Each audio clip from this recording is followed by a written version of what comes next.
Mr. Governor, thank you for bringing us together today. You may remember that at the time of the legislative inauguration, I pledged to work with you professionally and cooperatively. Now, I've renewed that pledge on multiple occasions. I renew it again today. I pledge to you today, Mr. Governor, to work with you professionally and cooperatively. The number one problem facing the government of the state of Illinois is the budget deficit problem. Layered on top of the budget deficit problem would be the structural deficits which have been carried forward from prior budgets, the unfunded liability in the pension systems, the aggregate debt load of the state, and recently, Governor, your announcement that you're actually going to borrow for the operations of state government. You put it all together, and Illinois is awash in debt. Awash in debt at a time where, Mr. Governor, you have committed to spend over 100% of the amount of money that you estimate will be available for this current budget year. I don't feel that we can simply cut our way out of the budget deficit problem. The governor filed a cuts-only budget. It was not balanced. It would have cut medical care services for the elderly, the disabled, and struggling families. It did more harm than good.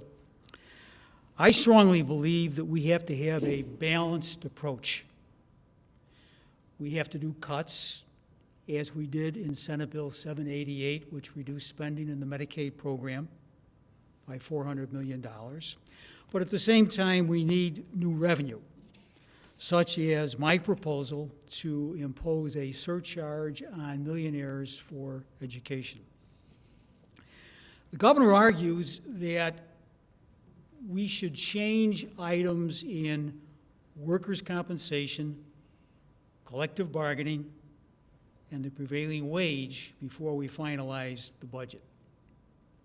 I think it's interesting to note at this time that the bond rating agencies which routinely analyze and render opinions on the finances of the state of Illinois have never spoken about workers' compensation, collective bargaining, or the prevailing wage. What the bond rating agencies talk about is money in, money out. And what they've consistently and uniformly said, there's not enough money coming in to pay for the money going out. The governor's advocacy of these non-budget issues, workers' compensation, collective bargaining, prevailing wage, run contrary to the core beliefs of both Democrats and Republicans. Because the advocacy of these issues by the governor would reduce wages and the standard of living for middle-class families and force injured workers to welfare and to the emergency room. In addition, the advocacy of these non-budget issues, workers' compensation, collective bargaining, prevailing wage, takes the negotiations on the budget deficit problem to the extreme. The solution to the budget deficit problem does not lie in the extreme, but rather lies in moderation. Thank you very much.